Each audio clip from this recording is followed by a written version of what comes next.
ओम श्री परमात्मने नमः। अखंडानंदबोधाय शिष्य संतापहारिणे सच्चिदानंद रूपाय रामाय गुरुवे नमः। ओम शांति शांति शांति। प्रणाम भगवान श्री कृष्ण भगवान जो है क्षत्रिय धर्म की दृष्टि से युद्ध को अर्जुन का स्वधर्म बतलाकर उसके त्याग को सब प्रकार से अनुचित सिद्ध करना चाहते हैं। तो कह रहे हैं कि देखो अर्जुन, अपने धर्म को देखकर भी तू भय करने योग्य नहीं है, यानी तुझे भय नहीं करना चाहिए, क्योंकि क्षत्रिय के लिए धर्म युद्ध यानी धर्मयुक्त युद्ध से बढ़कर दूसरा कोई कल्याणकारी कर्तव्य है ही नहीं।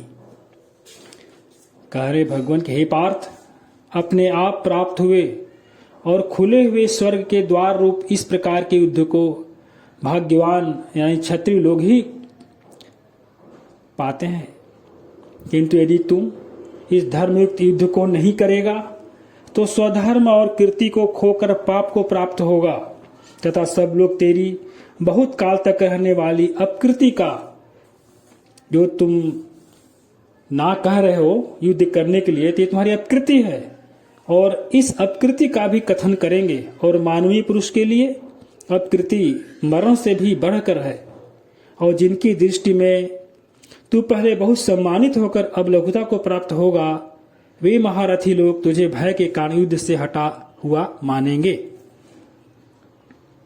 तेरे वैरी लोग तेरे सामर्थ्य की निंदा करते हुए तुझे बहुत से न कहने योग्य वचन भी कहेंगे।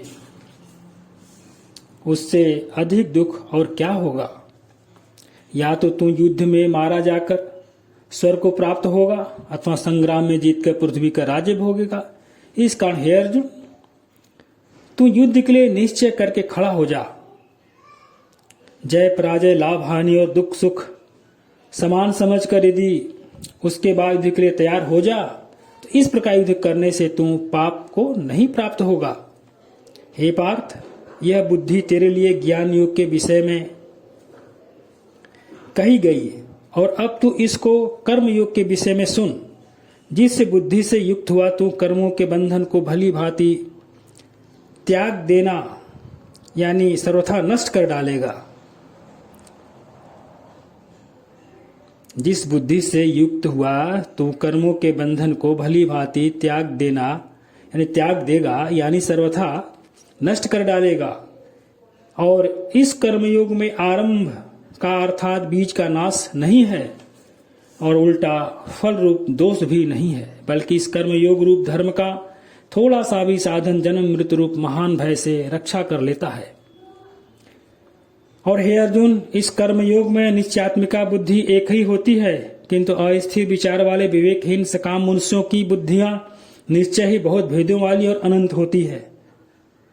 हे अर्जुन, जो भोगों में तन्मय हो रहे हैं, जो कर्म फल के प्रशंसक वेद वाक्यों में ही प्रीति रखते हैं, जिनकी बुद्धि में स्वर्ग ही परम प्राप्ति वस्तु है और जो स्वर्ग से बढ़कर दूसरी कोई वस्तु ही नहीं है, ऐसा कहने वाले वे अविवेकी जन इस प्रकार की जिस पुष्पित यानी दिखाऊ शोभा युक्त वाणी को कहा करते हैं, जो कि जन्म रूप कर्म फल देने वाली एवं भोग तथा ऐश्वर्य को प्राप्ति के लिए नाना प्रकार की बहुत सी क्रियाओं को वर्णन करने वाली है।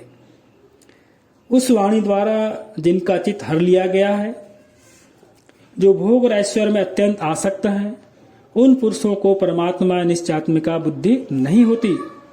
हे अर्जुन, वेद उपयुक्त प्रकार से तीनों गुणों के कारूप समस्त भोगों एवं उनके साधनों का प्रतिपादन करने वाले हैं, इसलिए तो उन भोगों एवं उनके साधनों में आसक्तिहीन हर्ष शोकादि द्वंद्वों से रहित नित्य वस्तु परमात्मा में स्थित योग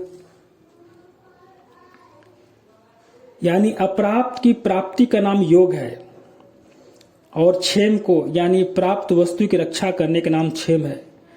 मतलब इसको न चाहने वाला और स्वाधीन अंतःकरण वाला हो। सब ओर से परिपूर्ण जलाशय के प्राप्त हो जाने पर छोटे जलाशय में मनुष्य का जितना प्रयोजन रहता है, ब्रह्म को तत्व से जानने वाले ब्राह्मण का समस्त वेदों में उतना ही प्रयोजन रह जाता है। तेरा कर्म करने में ही अधिकार है, तेरा कर्म करने में अधिकार है, यानी कर्मण्येवा अधिकारस्ते मा फलेषु कदाचन मां कर्मफल हेतुर्भुमाते संगो अस्तुम कर्मणि। तेरा कर्म करने में अधिकार है, उसके फलों में कभी नहीं, इसलिए तू कर्मों के फल का हेतु मत हो तथा तेरी कर्म न करने में भी आसक्ति न हो।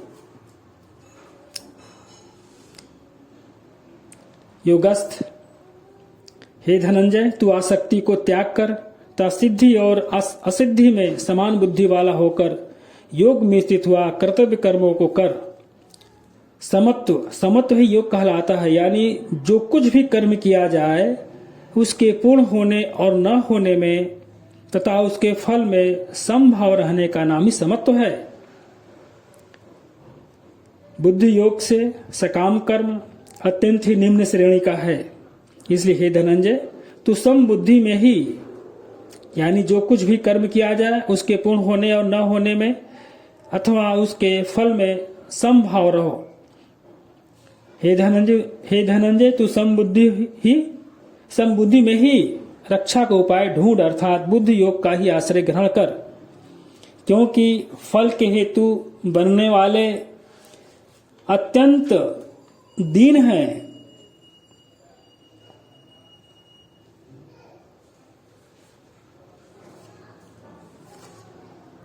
समबुद्धि युक्त पुरुष पुण्य और पाप दोनों का इसी लोक में त्याग देता है, अर्थात उनसे मुक्त हो जाता है। इसलिए तू समत्व योग में लग जा।